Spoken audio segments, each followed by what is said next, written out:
ایک خاتون کا میرے پاس فون آیا، میں بیوہ ہو گئی ہوں، میرے سے اپنی خواہش برداشت نہیں ہو رہی، زنا کا خطرہ ہوتا ہے، تو میں ایک کم درجے کا گناہ کر کے اپنی خواہش کو پوری کر لیتی ہوں۔ بہترین صدقہ جاریہ حاصل کرنے کے لیے اس ویڈیو کو شیئر کریں اور ہمارے پیج کو فالو کریں۔ جزاک اللہ۔ نہیں ہے، خدا کی قسم یہی سوچ آج ہماری قوم کی ہے۔ خانقاہوں میں مراقبے کروائیں گے، محاسبے کروائیں گے، مدرسوں میں پڑھائیں گے، یونیورسٹیوں میں پڑھائیں گے، جب اس کے دماغ پہ شہوت چڑھے گی اس کو شادی کا مشورہ نہیں دیں گے، اس کو محاسبہ کرو، مراقبہ کرو، فلاں بزرگ کا بیان سنو، تبلیغ میں چلہ لگاؤ، 4 مہینے لگاؤ۔ خدا کی قسم لا الہ الا اللہ یہ وہ سوچ ہے جو قوم لوط کی سوچ تھی، یہ مسلمانوں کی سوچ نہیں ہو سکتی۔ حرام شہوت سے بچنے کا راستہ اللہ نے شادی میں رکھا ہے، محاسبوں مراقبوں میں نہیں رکھا۔ نکال دو اس قرآن کو اپنے گھر سے باہر۔ اتنا میں معاشرے کے خلاف اس چیز میں لڑ کے خود تھک گیا ہوں کہ میں کبھی سوچتا ہوں یا تو میں پاگل ہو گیا ہوں یا یہ سارے لوگ پاگل ہو گئے۔ ایک خاتون کا میرے پاس فون آیا، میں بیوہ ہو گئی ہوں، میرے سے اپنی خواہش برداشت نہیں ہو رہی، زنا کا خطرہ ہوتا ہے، تو میں ایک کم درجے کا گناہ کر کے اپنی خواہش کو پوری کر لیتی ہوں۔ میں نے کہا حرام ہے، آپ نکاح کریں، مجھ سے کوئی نکاح کے لیے تیار نہیں ہے۔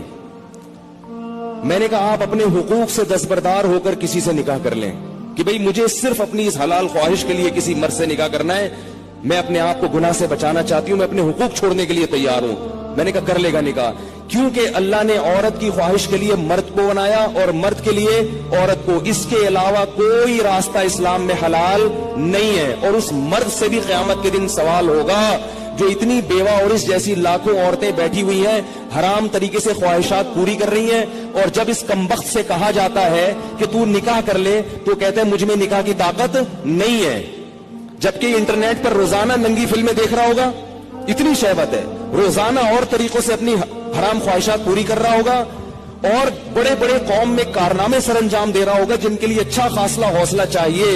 لیکن جہاں کسی عورت کو عفت اور پاک دامنی والی زندگی میسر کرنے کی بات آتی ہے، نکاح کی بات آتی ہے، یہ بکری بن کے بیٹھ جاتا ہے، کہتا ہے میرے اندر قوم سے لڑنے کی، رشتہ داروں سے لڑنے کی طاقت نہیں ہے۔ ویسے اس کو بولو نا وہاں جا کے بم رکھ کے آؤ تو رکھ کے آ جائے گا، اس کو بولو نا یہ فتح کر لو مارے کا، یہ کر کے آ جائے گا۔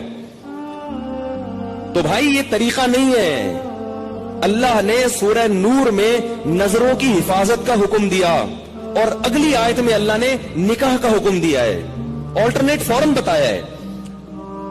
تو اللہ نے صرف اور صرف مرد عورت کو ایک دوسرے کے لیے پیدا کیا ہے، اور ہن لباس لکم وانتم لباس لہن، فرمایا عورت تمہارے عیب پہ پردہ ڈالے گی اور تم اس کے عیب پہ۔ شہوت اللہ نے دونوں میں رکھی ہے۔ جو یہ کہتا ہے نا نہیں ہے، خدا کی قسم جھوٹ بولتا ہے، وہ جھوٹ بولتا ہے۔ وہ کوئی کہتا ہے وہ اتنی نیک عورت ہے اس میں شہوت نہیں ہے، خدا کی قسم جھوٹ بول رہا ہے۔ جیسے بھوک لگنے کا تعلق آپ کے نیک ہونے یا نہ ہونے سے نہیں ہے، تو سیکچول ڈیزائرز جو ہیں اس کا کسی کے نیک یا برے ہونے سے تعلق نہیں ہے۔ اتنی یہ کامن سینس کی بات ہے، یہ سمجھ میں نہیں آ رہی بھائی، اتنی کامن سینس کی باتیں ہیں، اس میں کون سی میں ایسی باتیں کر رہا ہوں جو سمجھ میں نہ آئے، اس پہ میرے اوپر الزام لگتے ہیں، پتہ نہیں کیا سکھا رہے ہیں لوگوں کو۔